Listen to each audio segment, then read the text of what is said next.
So for those of you that don't know, here in episode 2, we like to play a game of how do we catch one of the other hosts as we're answering a potentially compromising, cancel-worthy question.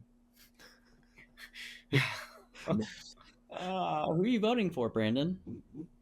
Who's paying Oh, me? wow. Wow. Wow.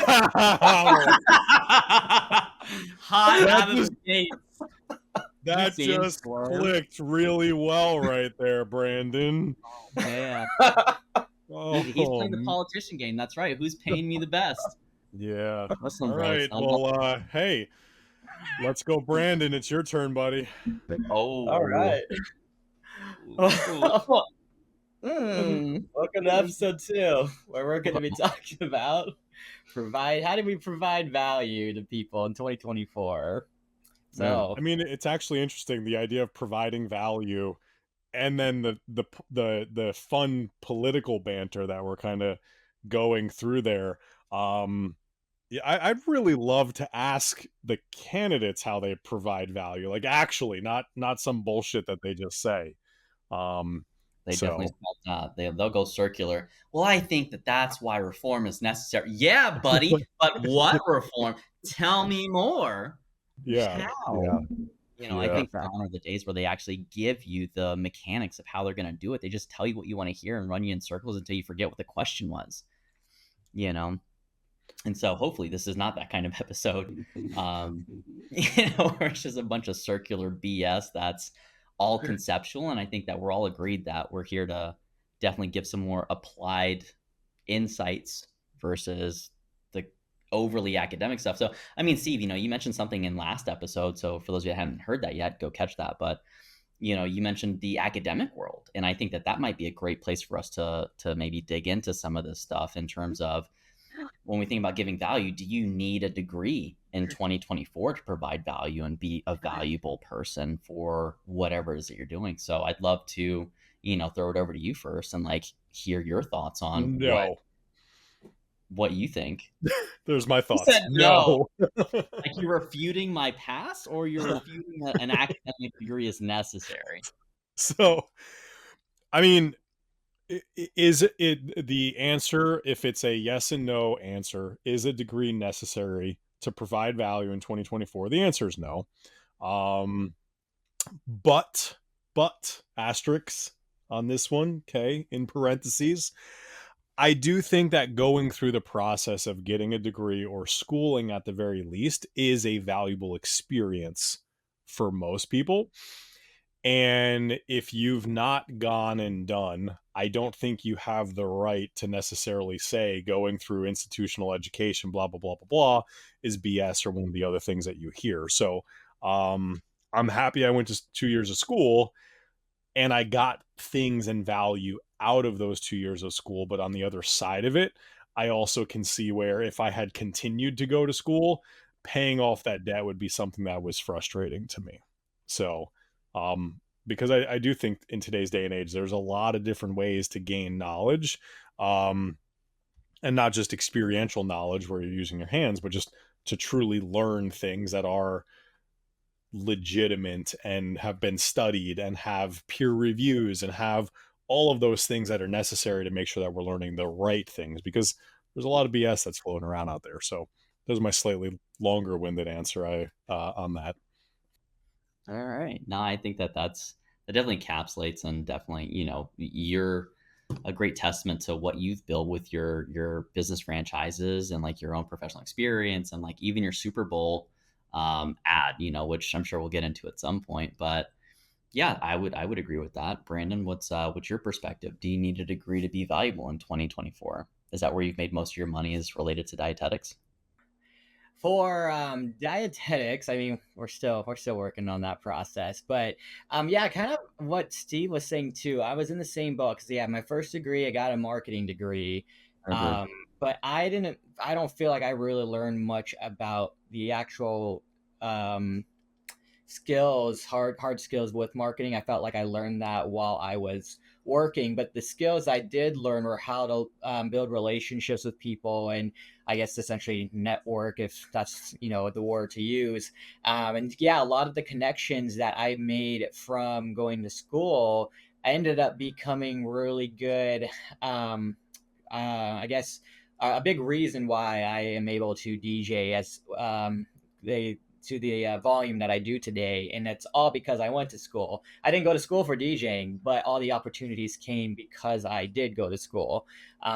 But yeah, with that being said, I think there is value there to be said. Just being able to interact with people and learn from that aspect. But that there's other avenues where you can do that. I mean, like literally, like Run Club right now, it's like those are blowing up like crazy. Who was it? Who was it?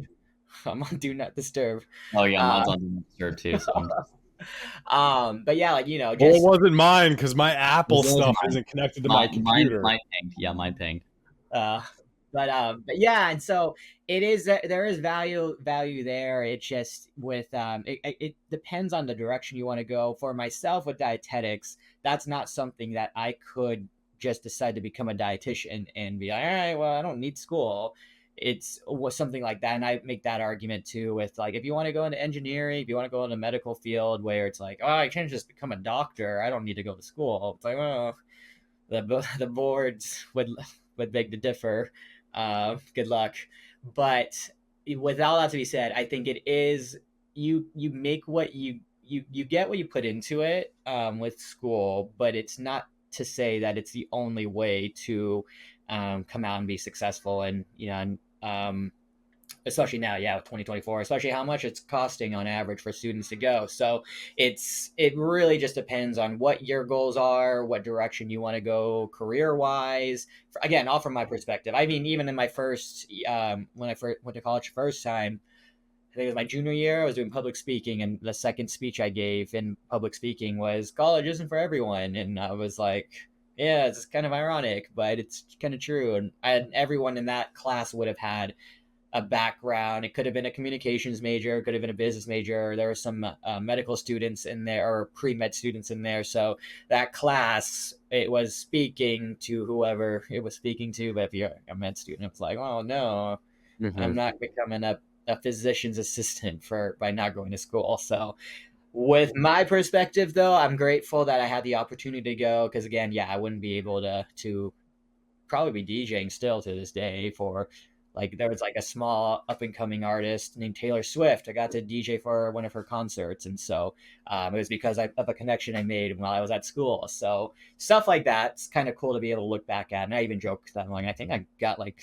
a degree in DJing from here based off what I've done. So really cool to look back. But at the end of the day, I could have probably still had become somewhat successful in DJing. Might have been a little harder outside of school, but with all that to be said, it's I don't know. Yeah, I don't think it was like a make or break type of thing. And all the marketing skills I learned were outside of school. So, but yeah, with dietetics though, I had to go to school in order to become a dietitian. So again, really just depends on your direction that you want to go with your career or wherever it may be with work.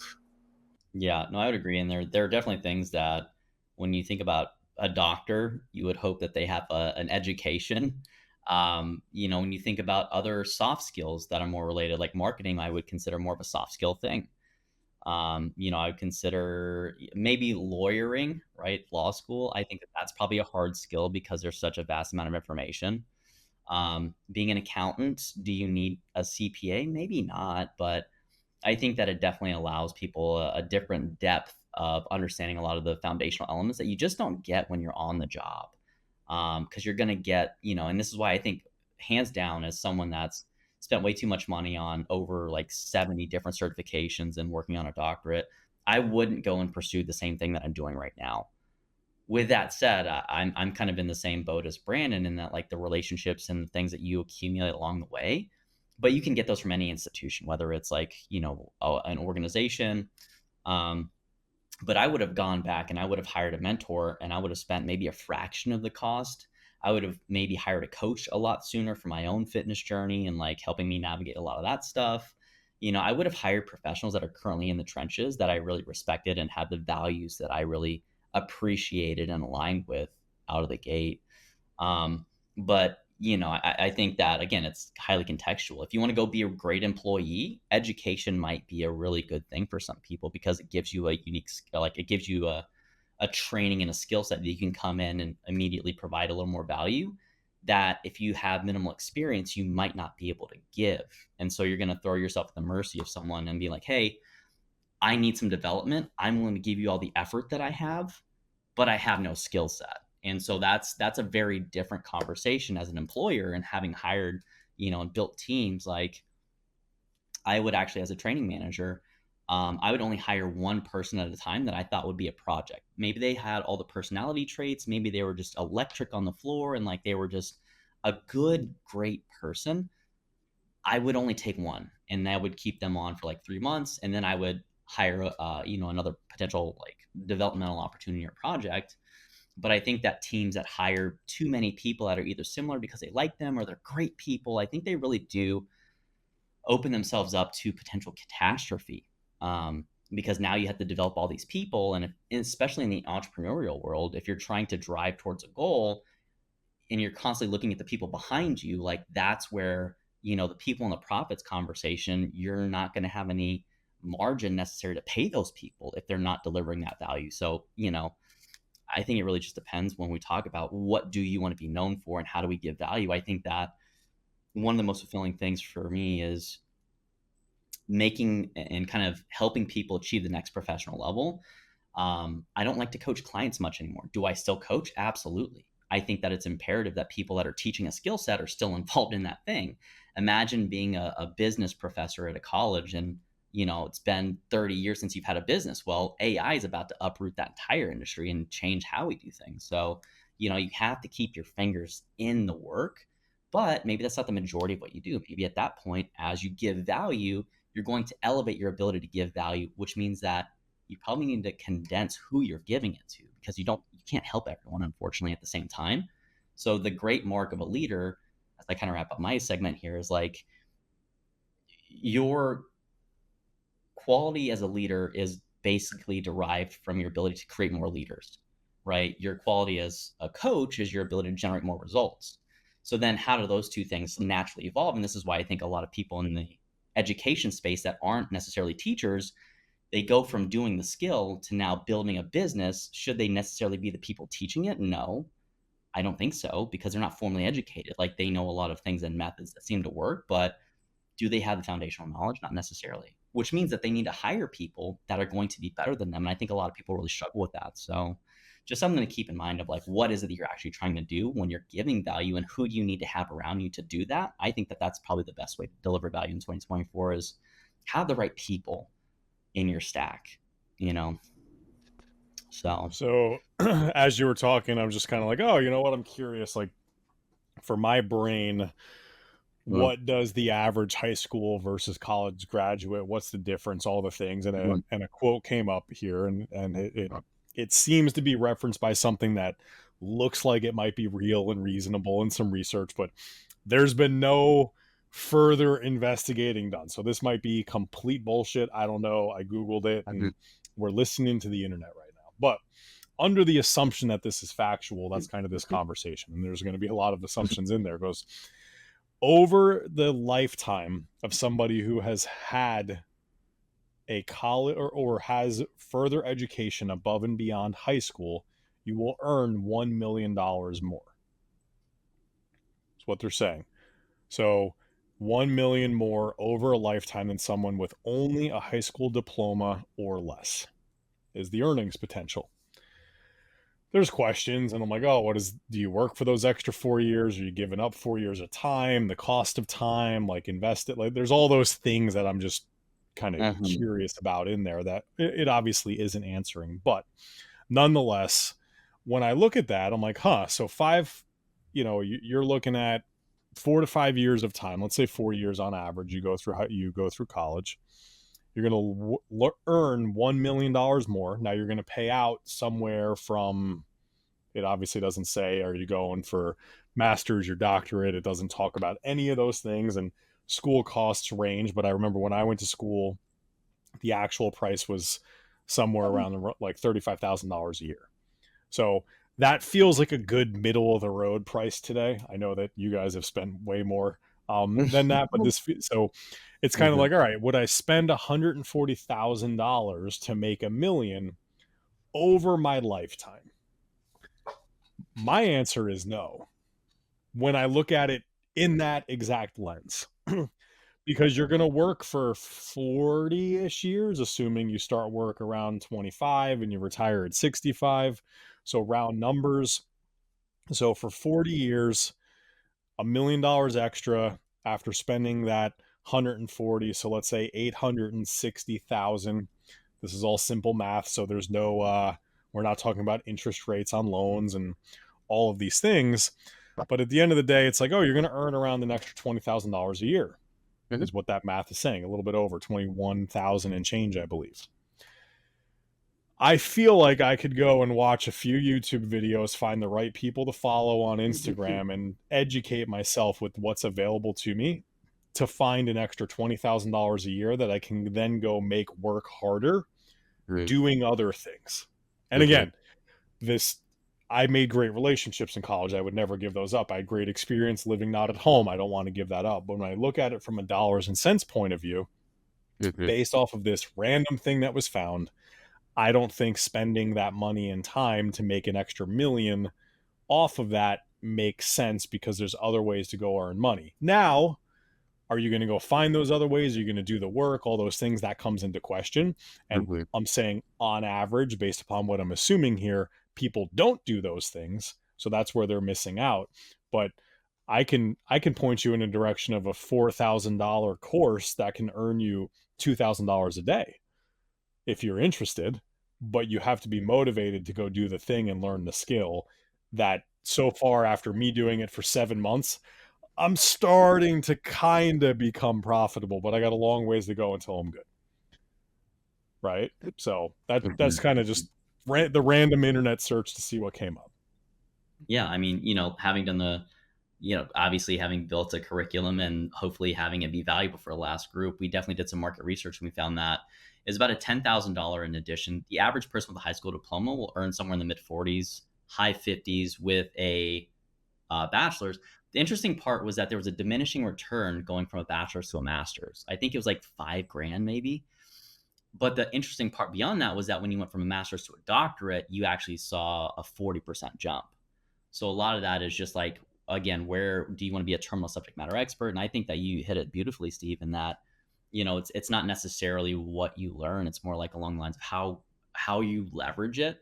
And I think that you're also alluding to something is really important for people to understand is that there's a risk tolerance, right? So it's safe when people are trying to go and work for someone, so they will put that sunk time. I say sunk time, but they'll put that time in to have a secure or a better opportunity to go work for someone where they'll be employed and they won't have to necessarily leverage those skills. So all that to say, I don't think the entrepreneurial journey is for everyone because there are times where you will want to shit your britches for sure.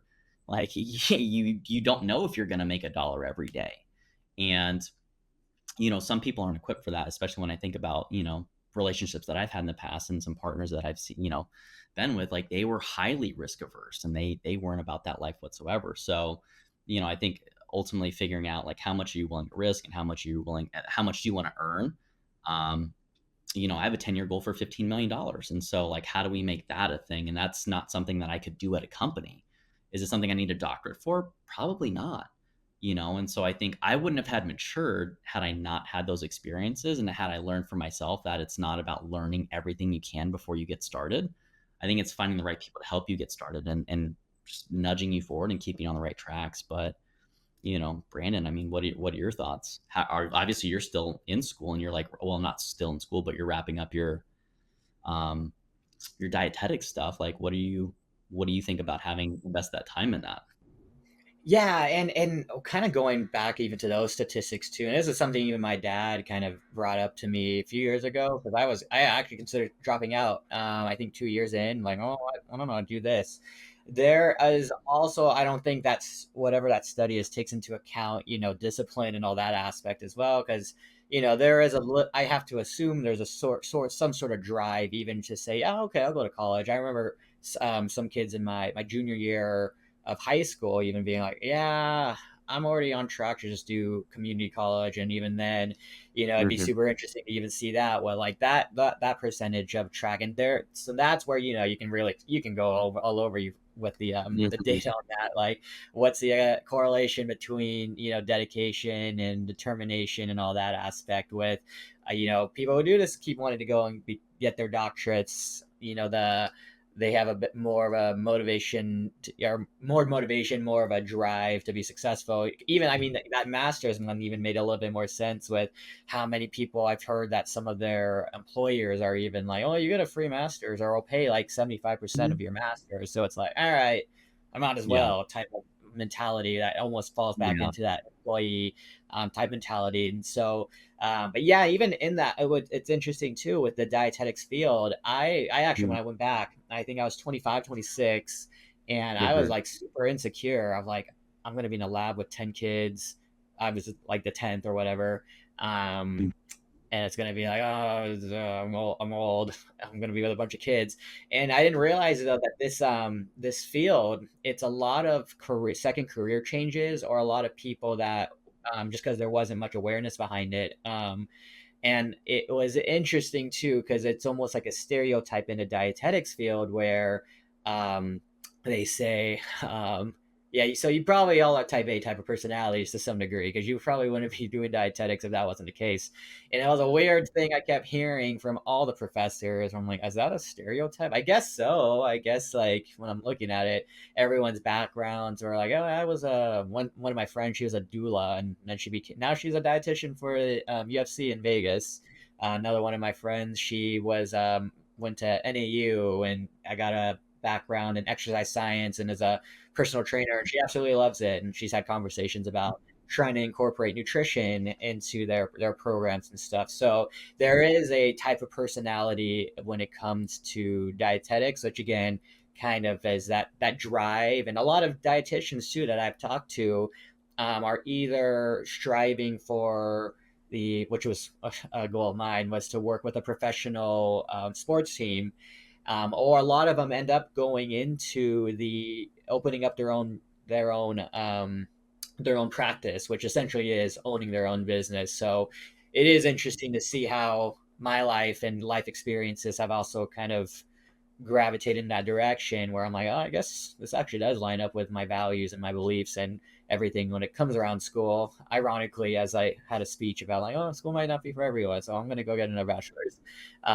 But with all that to be said, which is I say it all the time now because of you. I say it in my daily conversations. With all that to be said, literally Oh, that just memorize it. I say it all the time. Yeah, I think yeah, its school is kind of more like it's a barometer almost to see where with that study again, with that one study, definitely a lot of rabbit trails that you can go, but it is just interesting now to kind of reflect on that, be like, oh, okay, this lines up. But Yeah. a lot of good stuff, a lot of good stuff. It's cool for everyone. We don't know, again, Yeah. depends on where you want to go and what your goals Yeah. are. Well, I think that that's a really great way to more or less highlight the need that the end is what you should probably figure out how to get towards versus like just starting something. And I think a lot of people really start school too early. I think 18 years old is almost like a predatory age to be like, hey, you need more education. And I think it really perpetuates a lot of the stuff that we see today. And having worked with 23,000 coaches and counting, like it's everyone wants more information before they like put a foot in the pool. And, that's not really necessary. And it's when people get started, they kick themselves because they realize it's like a waste of time. So, for me, I would just say get started, find someone that's doing some cool stuff that you admire and you look up to. And, like the three of us have very unique skill sets. So if anyone is ever looking for like some guidance or some mentorship, like we're happy to connect with you and give you some of that, or I don't want to speak for you guys, but, I'm pretty sure that we would all say the same thing. So, any closing remarks as we wrap up here at the 25-minute mark? If you want to lose weight, don't eat lunch. We're going to make that a shirt. That's our first merch. Just have a circle with a line through it that says lunch. Instead of never skip dessert, this will be always skip lunch. Oh my god. So you can have dessert. It's trade-offs, Yeah. balance. Yeah, exactly. Always skip lunch. That's the mantra. That's the mantra. So joking aside, and I don't know if your specific situation calls for you to not eat lunch. I'll say that. Um, but all joking aside, and the thing that you kind of mentioned that I think really wraps it up is everybody goes to college in the idea that they're seeking further education. And the reality is, college is not the only way to gain further education. And every single day, every single week, month, year that passes by, there are more ways and easier ways to grab more education if you're willing to go down those road and you're willing to look. Um, don't just simply Google stuff and assume that it's always true. For example, this statement that we said on here, I have no idea, but go and learn and understand, try to read and learn about both sides, listen to people that talk about both sides of whatever it is you're learning about. Because I'm sure there is, and just because it's the thing, there probably is somebody out there that says don't ever eat lunch, and that's the best way to achieve a certain goal. But then there's also going to be another person that says you should always eat lunch for some reason as well. And when you listen to those two sides of a debate, of a story, of a whatever, that's how you have the chance to learn, find different point of views, and just at least start to educate yourself. Or on the very like kind of easy side of things, start to ask more questions on your own to then go research and learn. That's how I learn best. Go listen to something. Oh, how'd they do that? And then I go look that. Oh, how'd that happen? And then go there. And before I know it, I'm 10 to 20 how did they's, how did that's, whatever in. And I've learned a whole lot of things that I never would have learned if I wasn't being inquisitive about the thing. So that would be the delineator that I would really say on this. I think it's perfect way to close this out, because I mean, on the next episode we're talking about how to deliver value and how to be valuable in 2024. So not to open any loops, but thanks so much for joining us, guys. We will see you in the next episode. Thanks for being here. Like and subscribe.